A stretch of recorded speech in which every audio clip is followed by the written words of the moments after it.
and a great grid of cars here lining up for the action. It was very hot on the grid. The drivers knew tyre life was going to be a massively difficult thing to keep sweet. But Earl Bamber, left of your screen, the number 11 Porsche, pulling clear at the start, and everybody else, like yesterday, fighting very hard. And again, like yesterday, the driver from second on the grid, this time the 888 Mercedes, not into second by the first corner. In fact, down to fourth place. Jasmine Jafar losing out. Around the outside went Reid Harker, but it was a long way round, and that allowed the driver kicking off the second of those Mercedes to slot into second place. And that was Nick Foster, yesterday's winning driver. Lots of action down the back of the field.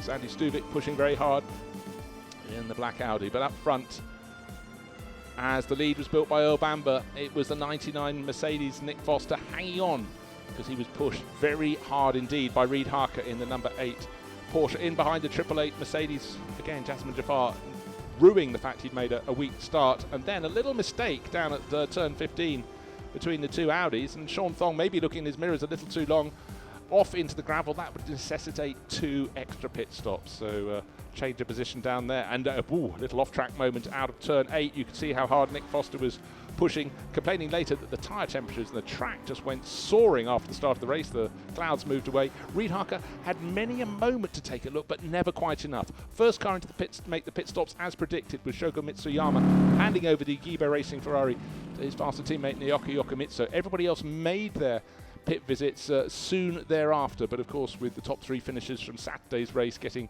15 seconds, 10 seconds and 5 seconds respectively added to their pit stop time, it made things difficult. But the lead that was handed to Adrian De Silva was nearly a dozen seconds, including the pit stop penalties, and that was the gap over the 888 Mercedes, and this was being pushed very hard in second place by Abu Bakr Ibrahim, and he started to close on the race leader, but not by a huge amount. The fastest driver on the track in the second half of the race was Naoki Yokomitsu in the Gibo Racing Ferrari.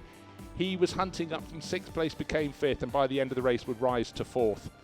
Andrew McPherson enjoying his second competitive run in the AMAC Porsche, but it really was all about the number 11 crew, and Adrian De Silva coasting home at the end to take victory on home ground by 4 seconds over another Malaysian driver, one of the 2 Princes of Johor, Abu Bakr Ibrahim, and in the background Setiwan Santoso making it a 1-2 for the EVM Giga Racing Porsche.